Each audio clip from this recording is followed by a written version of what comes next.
Magandang araw na muli mga boss. 2 days na lang uuwi na sila customer sa province nila sa Leyte. OFW si customer, ipinasyal niya lang sa Metro Manila yung pamilya niya. Nang biglang humina itong preno niya at pati itong handbrake, humina na rin siya. Kahit naka-handbrake na, umaatras pa rin itong sasakyan. Dahil nga sa preno yan, syempre naganap agad si customer ng gagawa. Diniretso PMS niya na rin.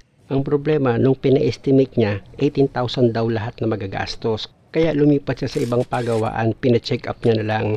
Ang problema, hindi pa nga na-check up lahat ng gulong niya, is palit na agad ng pesa ang gusto mangyari nung gagawa. Nabanggit kasi ni customer na sa province of Leyte pa sila uuwi. Kaya ito namang gagawa, ang gusto mangyari is palitan lahat ng parts dito sa preno niya. Kahit na okay pa naman. Tapos sasabihin nyo sa akin na naninira ako. O ito, binuksan ko itong chinek up nyo. Wala naman problema sa preno. Kailangan lang siyang linisan at i-adjust. Sana isipin nyo rin, galing sa pasyal itong pamilya, syempre kulang na yung budget niyan. Imbis na magbigay kayo ng konsiderasyon dahil malayo pa ang uuwian, hindi ang gusto nyo mangyari is pagkakitaan pa itong customer. Sa bagay, may kumakampi naman sa inyo, yung mga basher ko. Diyan sila masaya pag may nilolokong tao. Pakinggan nyo yung customer. Sabi ka agad, ay sir, baka may leak to, sabi ko yun. Huwag nyo pong baklasin. Ano na, may leak daw? Wala na makaliglig ah. Sabi ko, pinapatsik ko lang po kasi magbibiyahe kami ng mga anak ko. Biyabiyahin Leyte. Oo. Ang masakit. Ito mo, kapal-kapal pa ng mga brakes yun. Kaya itong sabi ko, balik mo na lang po yung gulong. Sabi sigurado ka sir, delikado to. Sabi ko, sige, wag na, bahala na. Ano, tinakot ka pa. Kaya ano ko na lang. Sabi ko. Grabe talaga mo. Kapalitan talaga yung mga pyesa mo no? Alam ko yung lugar na yun, pero yung street, hindi kasi ako taga rito eh. Kaya hindi ko maano yung basta sa Quezon Avenue yun eh. Yung sa may lalim ng ano? Yang? Na festival yun. Yung bagong kalsada. Si customer mga boss yung nagsasalita, kinikwento niya lang sa akin yung nangyari sa kanya. Tama, kapal-kapal pa ng preno niya. Sabi ko mataas lang yung handbrake. Sabi ko pa-adjust na lang kung ano. Hindi na po pwedeng ma-adjust yan, sabi. Palit na. Kailangan palitan na po natin itong ganito. Kapal-kapal ng preno. Alam niyo mga boss, nang ichilat sa akin ni customer yung nangyari sa kanya, ang umiral agad sa akin, awa. Kaya pinagbigyan ko agad-agad. Tuloy natin yung kwento. Ilan sila? 3. Tatlo? Hindi po tayo agad yung sasakyan mo. Oo. Yung isa nagja-jack, ang bilis mag-jack eh. Oo.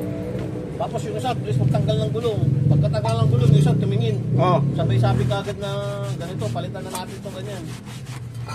Kasi hindi na ma-adjust yung handbrake na ganito. Kapal-kapal pa ng preno, parang hindi ma-adjust yan.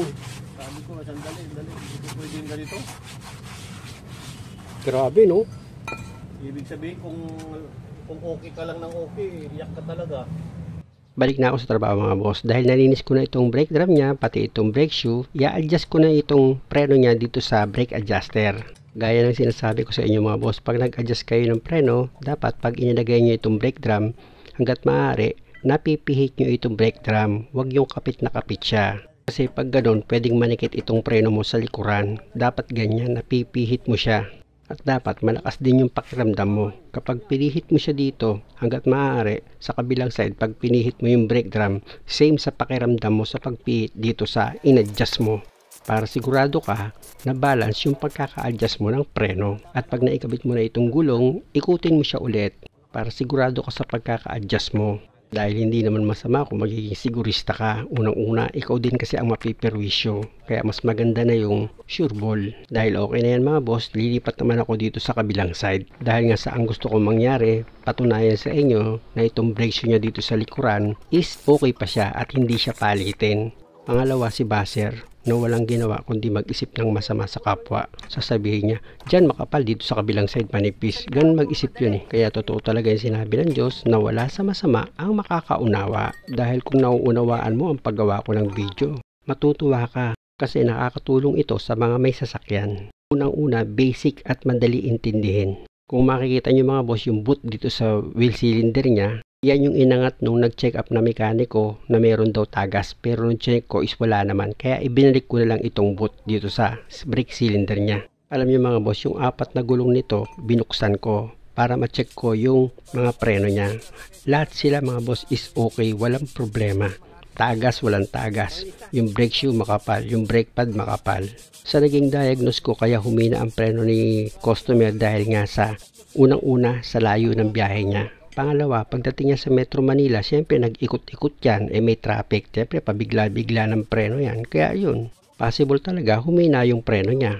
At isa pa sa napansin ko, kulang din sa maintenance si customer sa sasakyan niya. Kaya nangyari ito. Kaya paalala ko sa inyo mga boss, pag babiyahe kayo ng malayo, mas maigi na magpa-check up muna kayo ng sasakyan bago kayo lumarga. Balik na ako sa ginagawa ko mga boss. After ko malinis itong brake shoe, dito naman ako sa brake drum. Gagamitan ko rin yan ng brake cleaner dahil naliha ko na rin ito. After ko ma-sprayan ng brake cleaner yan mga boss, gagamit ako dyan ng basahan. Pupunasan ko yan para hindi magmarka yung dumi dito sa brake drum. At dahil okay na yan mga boss, pwede na tayong mag-adjust dito sa brake adjuster. Gumamit ka dyan ng flat screw. At gaya nga ng sinabi ko mga boss, pag nag-adjust kayo, dapat wag masyadong dikit yung brake drum dito sa brake shoe. Dapat maglagay kayo ng clearance na pwede yung pihitin itong brake drum na hanggat maaari yung adjustment nyo sa kabilang side at dito sa side na ginagawa nyo, same yung clearance nila. Yung pakiramdam nyo ba, kumbaga pag pinihit nyo pareha sila ng higpit. Hindi nyo man ma-perfect, dapat hindi nagkakalayo. Ang ibig kong sabihin, hindi yung adjust na sa kabilang side, pre-wheeling masyado, tapos dito sa kabila medyo mahigpit pag umikot.